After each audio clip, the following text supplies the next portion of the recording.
Hello, this is Mr. Sage working with the tubas on Etude 2 today.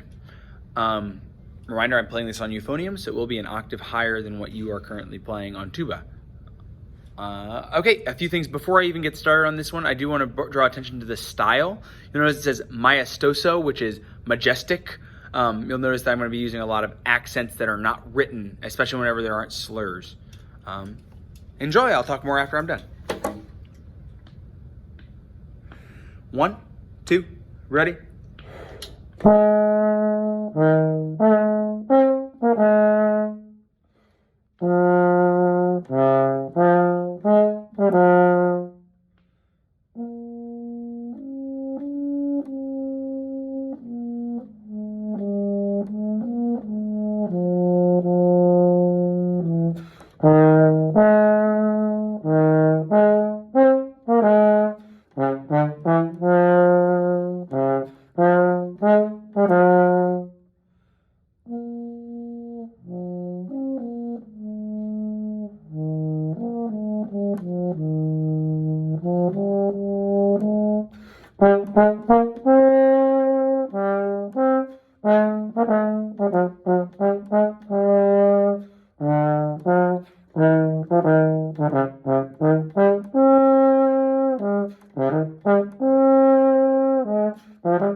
So, probably the biggest thing you'll notice about the way I played this is I really exaggerated the dynamic and style changes between the forte and the piano sections. The forte sections are definitely majestic, accented, very loud. The piano sections are much softer, smoother. You still need a tongue where you're supposed to, but they're very much more smooth and not accented. So it's just a very big contrast between the majestic fortes and the legato piano markings.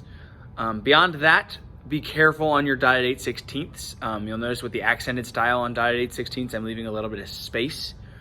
So just be careful that we're actually getting that style, and really don't be afraid to fill up the horn and fill up the room on these forte markings. Beyond that, just be very careful that your accidentals are carrying over. So whenever we see a D natural, that carries all the way through to the end of the measure. There are some times where there are D flats in the key signature that actually do play as D flats. So make sure you just know for sure which version you're playing. Every time you play a D, you may just want to double check it and maybe even write it in. Beyond that, I think mostly if you just listen to it, you'll get the style and dynamic changes that we're going for. Make sure you're holding out all the notes long enough, and make sure the last quarter notes you're landing on, like in measure 2 and measure 4, make sure those are full length and sound like the end of the phrase, because they are the end of the phrase. And make sure you actually count through the rests in time and come back in time.